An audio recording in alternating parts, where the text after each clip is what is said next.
Hello everyone, welcome back to my channel motion professor therapy.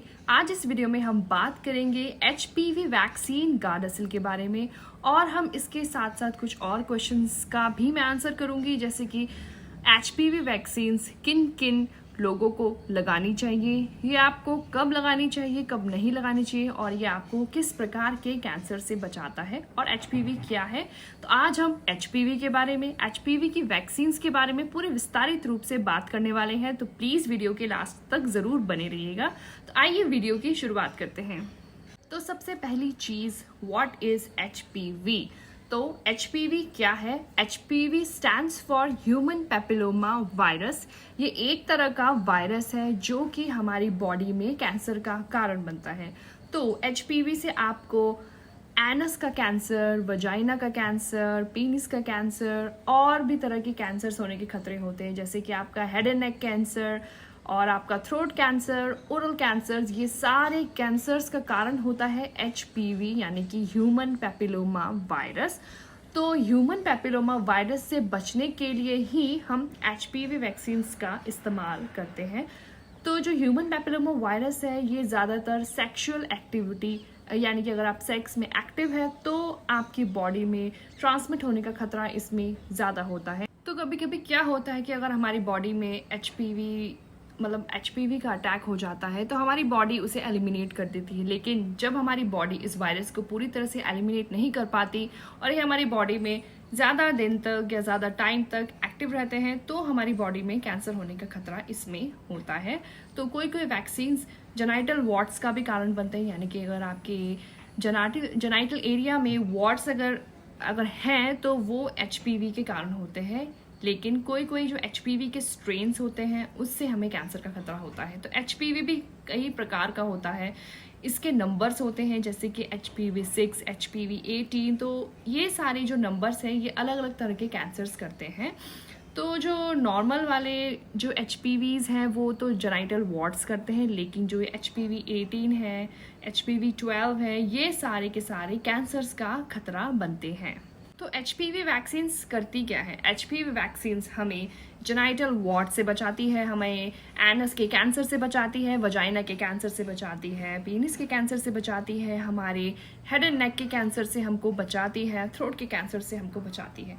ये हमारी body में एक ऐसा इम्यूनिटी डेवलप करती है इन वायरस के अगेंस्ट हमारी बॉडी, जिससे कि उसे इजीली एलिमिनेट कर पाए। तो एचपीवी वैक्सीन्स के इन्हीं फायदों की वजह से हमें एचपीवी वैक्सीन्स ज़रूर लगानी चाहिए। तो आइए अब ये बात करते हैं कि हमें एचपीवी वैक्सीन को कब से लगाना स्टार्ट करना चाहिए। तो अकॉर्डिंग टू CDC हमें ये हिदायत देती है CDC कि हमें जब हमारा बेबी या हमारे बच्चे 11 साल के हो जाए, यानी कि जब हम 11 साल के होते हैं तब से हमें एचपीवी के वैक्सीन्स को लगाना चाहिए। इसकी अवेयरनेस अभी फ़िलहाल बहुत ज़्यादा कम है, तो इसका मेन मकसद ये है, 9 साल से ऊपर के बच्चे को लगाना चाहिए हमें एचपीवी का वैक्सीन, कि जब कोई पर्सन सेक्सुअली एक्टिव हो उससे पहले ही हमें एचपीवी वैक्सीन्स को एडमिनिस्टर करना चाहिए। इससे क्या होता है कि सेक्सुअल एक्टिविटी के दौरान जो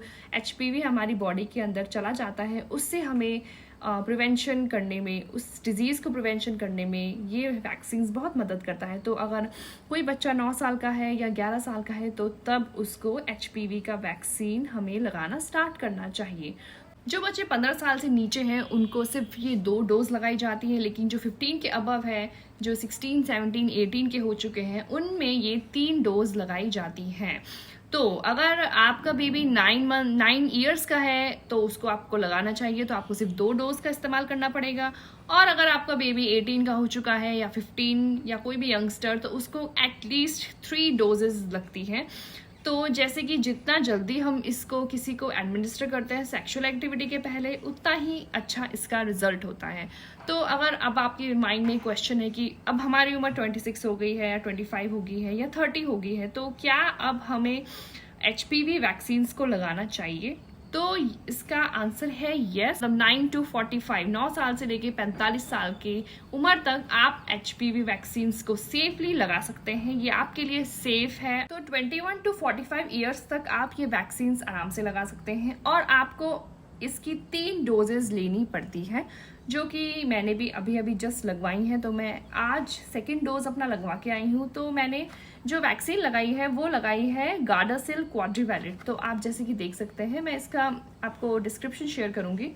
तो जो मैंने वैक्सीन लगाई है वो वैक्सीन 4 वायरस के अटैक को प्रिवेंट करती है। तो जो HPV टाइप 6 है, टाइप 11 है, टाइप 16 है, टाइप 18, तो ये सारे हाईली कंटेजियस कैंसर्स कॉज करते हैं। तो जो मैंने वैक्सीन लगाई है वो क्वाड्रीवैलेंट वैक्सीन है। क्वाड्रीवैलेंट मतलब कि 4 वायरस के स्ट्रेन्स को रोकती है। तो आप भी प्लीज़, मेरी ये गुजारिश है कि HPV वैक्सीन्स को ज़रूर लगाइए अगर आपकी एज 21 है 45 के बीच में। उससे क्या होगा कि आप कैंसर को काफ़ी हद तक अपनी बॉडी से दूर रख पाएंगे। तो अब सवाल ये है कि किन किन लोगों को HPV वैक्सीन्स नहीं लेनी चाहिए। अगर आप प्रेग्नेंट है तो आपको HPV वैक्सीन्स का बिल्कुल भी यूज़ नहीं करना है। और अगर आपको HPV के फर्स्ट शॉट के बाद एलर्जी हो गई है तो उसके बाद भी आपको HPV वैक्सीन्स नहीं लेनी है।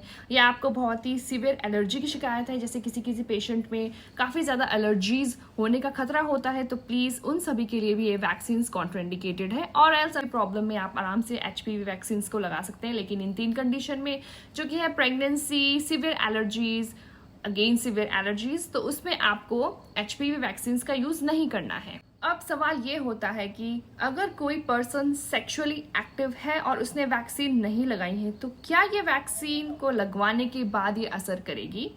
तो इसका आंसर ये है कि HPV जो है वो कई तरह के वायरस से मतलब HPV वायरस के बहुत सारे टाइप्स हैं। तो कभी कभी हमारी बॉडी कोई एक टाइप को कैच कर लेती है, जो कि इतना कोई खतरे की बात नहीं है। लेकिन अगर आप सेक्सुअली एक्टिव हैं और आप तब भी HPV का वैक्सीन लगाते हैं, तो जो HPV कैंसर्स करने वाली स्ट्रेन्स है, अगर वो आपकी बॉडी में तब तक दाखिल नहीं हुई है, उससे आपको काफ़ी अच्छा फ़ायदा मिल सकता है। मतलब कि अगर आप सेक्सुअली एक्टिव हैं और आपकी बॉडी में HPV ने मतलब अटैक नहीं किया, HPV के सीवियर स्ट्रेन ने अटैक नहीं किया है, तो आपको ये वैक्सीन काफ़ी हद तक फ़ायदा देगी।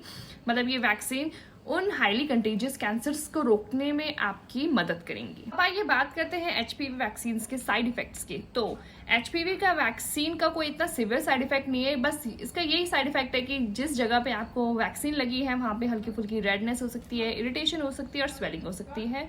और कभी कभी किन्हीं पेशेंट्स में देखा गया है कि पेशेंट को चक्कर आते हैं या डिजीनेस लगती है। तो आपको ये हिदायत दी जाती है कि HPV वैक्सीन लगने के बाद आपको कम से कम आधा घंटा जहाँ से आपने वैक्सीन लगाई है आपको वहाँ पे वेट करना है। और ये सभी पर्सन्स में नहीं प्रेजेंट होते सारे साइड इफेक्ट्स, किसी पेशेंट्स में प्रेजेंट होते हैं। जैसे कि मैंने भी लगवाए तो मुझे ना कोई रेडनेस हुई, ना स्वेलिंग हुई, ना इरिटेशन हुई, ना ही मुझे कोई फेंटिंग हुई। तो ये डिपेंड करता है पर्सन टू पर्सन। तो ये माइनर से साइड इफेक्ट है गार्डासिल वैक्सीन के, यानी कि HPV वैक्सीन के। अब सवाल ये होता है कि अगर किसी पेशेंट ने HPV वैक्सीन लगाया है और उसको कोई भी कैंसर प्रेजेंट है HPV का, तो क्या वो ठीक हो जाएगा? तो इसका आंसर है नो। अगर किसी पर्सन को HPV वायरस के अटैक से कोई कैंसर हुआ है और तब आप HPV वैक्सीन लगाते हैं, तो इसका कोई भी आपकी बॉडी में यूज नहीं होता है, क्योंकि आपकी बॉडी को वो वायरस अटैक कर चुका होता है। और अब दूसरा क्वेश्चन ये है कि अगर किसी फीमेल ने HPV वैक्सीन लगाया तो उसको जो हमारे ईयरली पैप स्मीयर टेस्ट होता है उसको वो करवाना चाहिए कि नहीं?